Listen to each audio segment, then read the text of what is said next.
สบายดีพี่น้องอยู่กับสองตามภาษามันเฮาคือเก่ามันนี้สิพาพี่น้องไปมาการแมงกิโลทางภาคกลางของเราสิเอิ้นแมงกิโลเนาะทางภาคใต้สิเอิ้นจิโปมเนาะทางพี่น้องเพื่อนบ้านกับฮูเนาะว่าเพิ่นสิเอิ้นจังไดเนาะ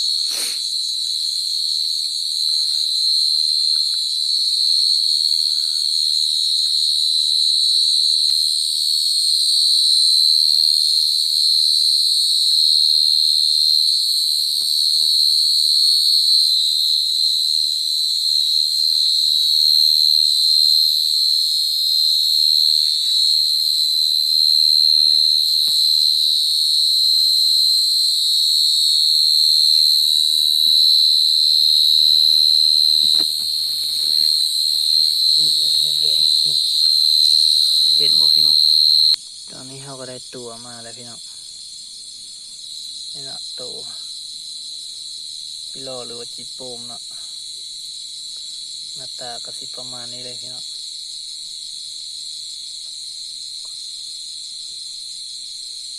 ไปหาตัวที่สอง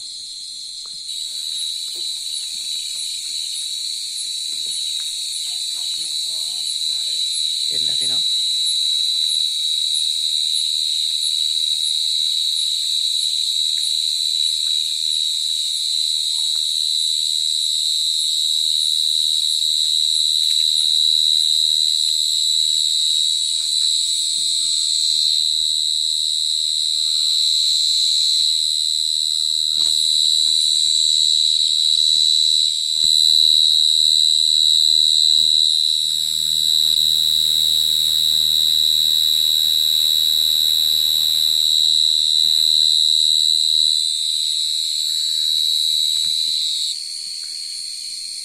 ลงแล้วพี่น้องมันเยอะตัวนี้เอาได้คุดแล้วนะพี่น้องลงเลยนะอุ้ยนี่พี่น้อง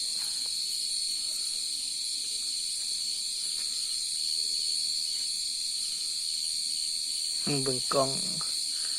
เบิ่งพี่น้องขนาดเอาไปเบิ่งตัวใหม่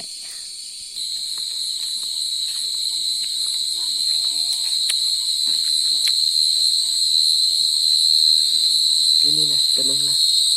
คุยมันจะเก่าแล้วนั่นอะไรพี่น้องกำลังคึงขนาดเลย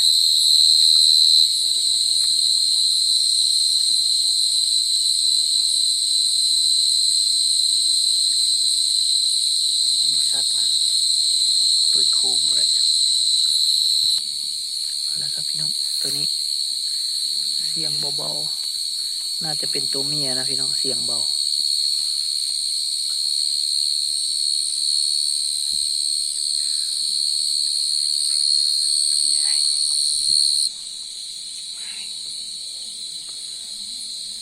เฮ้ยอย่างกระโดดใส่กันเลยมันยังได้ไม่พี่น้อง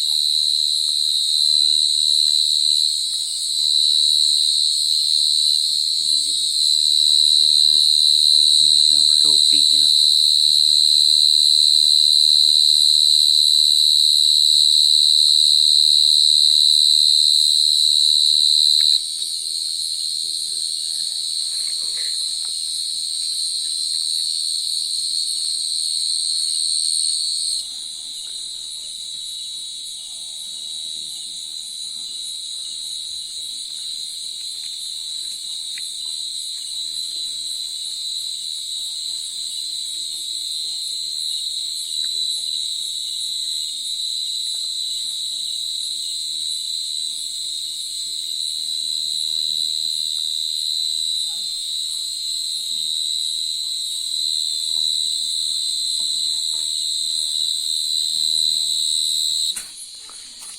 บทันซ้ำพี่น้อง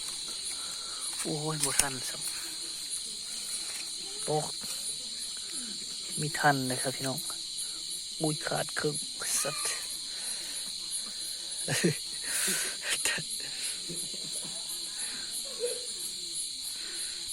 พ พี่น้อง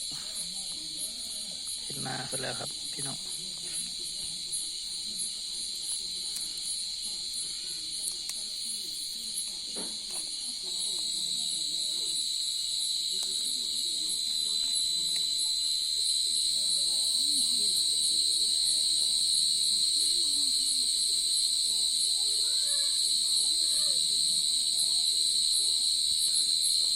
พี่น้องซึ่งหาดึงออกมาเพื่อเนี่ยเอาเสียงดังเพื่อก็เลยลงอ่ะเดี๋ยวเราจะขุดตามเบิ่งเลยตอนนี้บ่เลิกพี่น้องจิโร่นี่เฮ็ดกินแซ่บเลยพี่น้องซึ่งเรานำไปคั่วเนาะไปคั่วไปทอดกระแซบไปคั่วไปป่นกระแซบเนาะพี่น้องโอ้ยตอนนี้หอมอีกแล้วพี่น้อง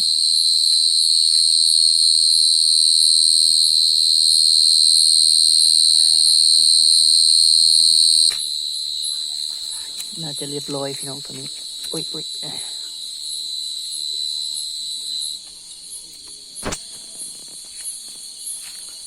ลงไปยังตัวนี้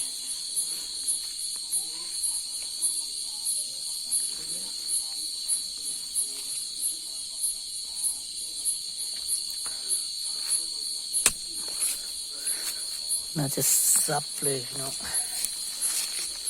บ่ถึงเนาะตอนนี้เนาะเขาได้มาหลายตัวแล้วพี่น้องคลิปนี้บ่มีอย่างหลายเลย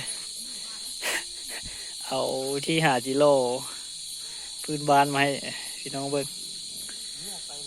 การแมงจิโร่เนาะโดยใส่เสียมซับลัดหน้าพี่น้องเอาเป็นว่าคลิปนี้ก็บ่มีอย่างไรขอขอบใจที่ติดตามนะครับชมเนาะพี่น้องเนาะขอบใจฝากทักทายอีกเก่าเด้อพี่น้องเด้อขอขอบใจ